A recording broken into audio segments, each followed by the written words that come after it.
Magandang hapon, mga bata! Magandang hapon din po, Guro. Handa na ba kayo sa ating klase? Opo! Ngayon, meron muna tayong kasunduan sa klase. Pakibasa, mga bata. Mga kasunduan sa klase. Makinig ng mabuti. Itaas ang kamay kapag gustong sumagot. Kooperasyon sa mga gawaing aktibidad. Kailangan nating i-follow ito hanggang sa matapos ang ating talakayan. Ngayon, gusto niyo ba ng laro? Oo! Okay, ang ating laro ay hulaan mo Ako. Ngayon, meron ako ditong kahon. Ang laman ng kahon ay mga salitang inyong sasabihan. At bubunot kayo dito at idikit ninyo dito ang inyong sagot. Maliwanag ba, mga bata? Opo! Ngayon, sinong gustong unang sumagot? Yes, okay. Ate mo, ate ko, ate ng lahat ng tao. Okay, anong sagot? Atis. Okay. Dikit mo dito. Idikit.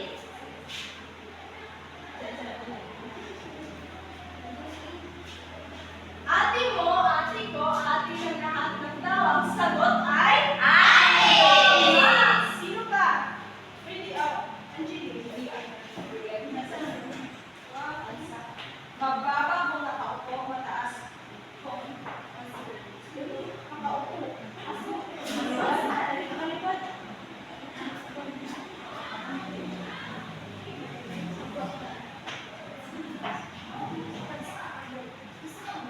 Okay, mababa kung nakatayo.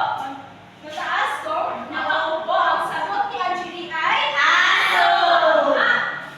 Teacher. Tinaga ko ang puno sa dulo ng dulo.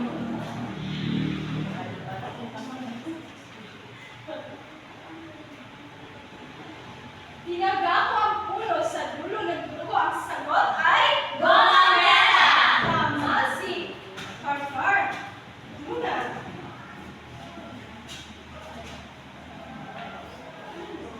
Ito na si Kakab. Bubuka-buka pa. Dikit mo yung sagot. Dalawa.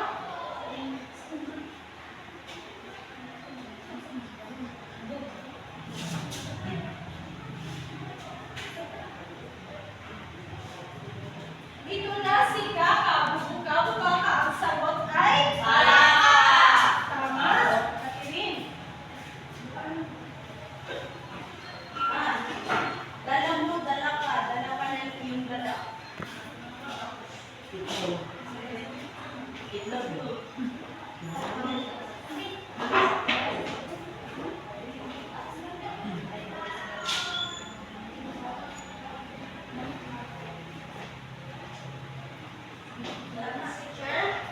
Dala mo, dala ka ng iyong dala. Ang sagot ay Sapatos. tama si Catherine. Okay. Nalunod ka. Kung kailan mo pinatay sa kaka, umaba ang buhay. Nandita ko.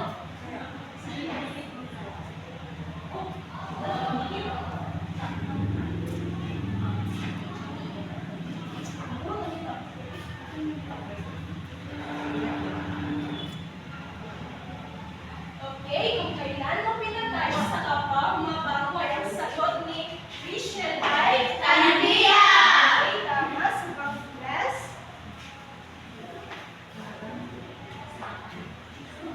Sa buhatan ay may sufri. Sa idiban ay walang sinabi. Sagot. Ang sagot ay ballpen. Tama.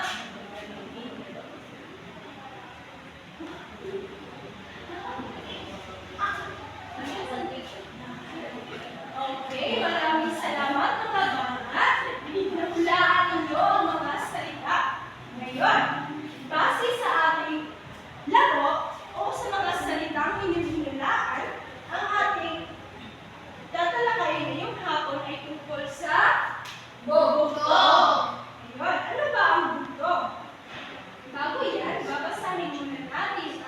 mga naisip. So, pagkatapos ng ating aralin, kayo ay inaasahang pakibasa lahat. Matutukoy ang kahulugan ng bugtong. Mapapahalagahan ang kalagahan ng bugtong. Kilalanin ang mga bugtong sa pamamagitan ng pagsagot. Okay, sino may ideya ano ang bugtong? Wala ba kayong ideya? Wala. Okay, so ang bugtong, pakibasa lahat. Bugtong. Isang pangungusap o tanong na kadalasang nilalaro ng mga batang Pinoy at ng mga nakakatanda. Ito ay may doble o nakatatagong kahulugan na niluluto bilang isang palaisipan. Okay, so kanina, ang nilalaro ninyo, ito ay isang halimbawa ng isang bugtong. Ang bugtong ay isang pangungusap o tanong na kadalasang nilalaro ng mga batang Pinoy at mga nakakatanda. So kayo ba, nung bata kayo ba ay naglalaro ng bugtong? Opo. Okay, so meron ako dito ang halimbawa ng mga bugtong. Una, basahin. Kung kailan mo pinatay sa kapag bumaba ang buhay. Kaya ang sagot ay Kandila! piso. Ganyan ang example ng Oo. ito pa, dalawa. Tinanaga ko ang puno sa dulo ng grupo. Sagot. Gumamela!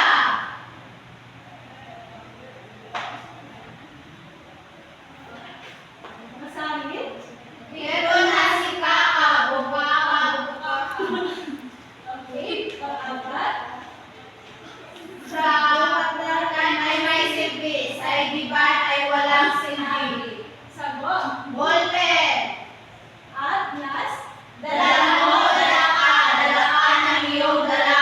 Sagot ay Sapatos! ngayon, base sa mga halimbawa na aking binigay, sino makapagbibigay ng halimbawa ng bugtong? Yes, Juna. Matanda na ang nuno, di pa naliligo. Sagot. Dagat. Okay, isang halimbawa ng bugtong. Ano pa? Sino pa? Freddy. Freddy. Freddy. Bug sa Manila, Dugay, Malaya. Sagot. Ugod. Okay, good. Okay, sino pa? Pati rin. Dahil hindi tayo magkaano-ano, ang gatas ng ano ko ay gatas din ng anak ko. Sagot. Baka. Nasa sa Okay, maraming salamat mga bata. Ngayon, naiintindihan niyo ba ang bugtong? Meron ba kayong mga katanungan? Wala po. Kung wala kayong mga katanungan, meron ako pinagdang tanong dito. Okay, so ano ang kahulugan ng bugtong? Kati, Ang kahulugan ng bugtong po, teacher, ay mga tanong o mga pangungusap na may dobleng kahulugan. okay, magaling. Bigyan natin siya ng wow ka. Wow! 1, 2, 3. 1, 2, 3.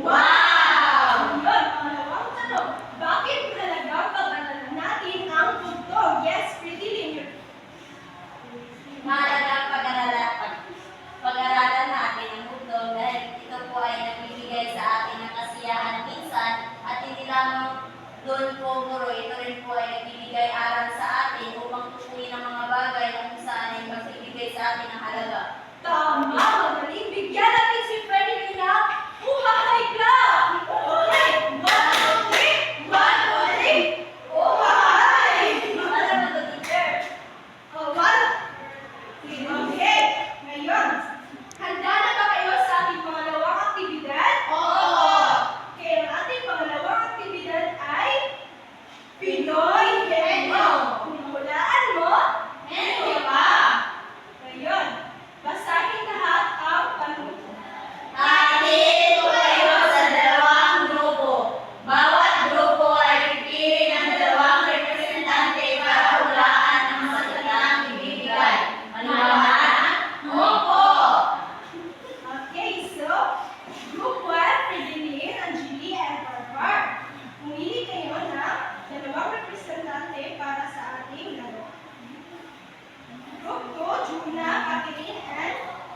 kaysa isang katokita sa buong mundo. Buong mundo? Buwan. Tama. 2 points. Ito na si kakabuka-buka ka pala. 3 points. Hindi prinsesa, hindi na bakit may puro nakasoy. Bayabas. Mali. 3 points. Mas. Ito na si Bayaw, dalay, ilaw. Alitaktak. Tama. Okay, ang Rosco ay nakakuha ng 4 na Tildos! Palakpakan natin ang Hey, Rosco!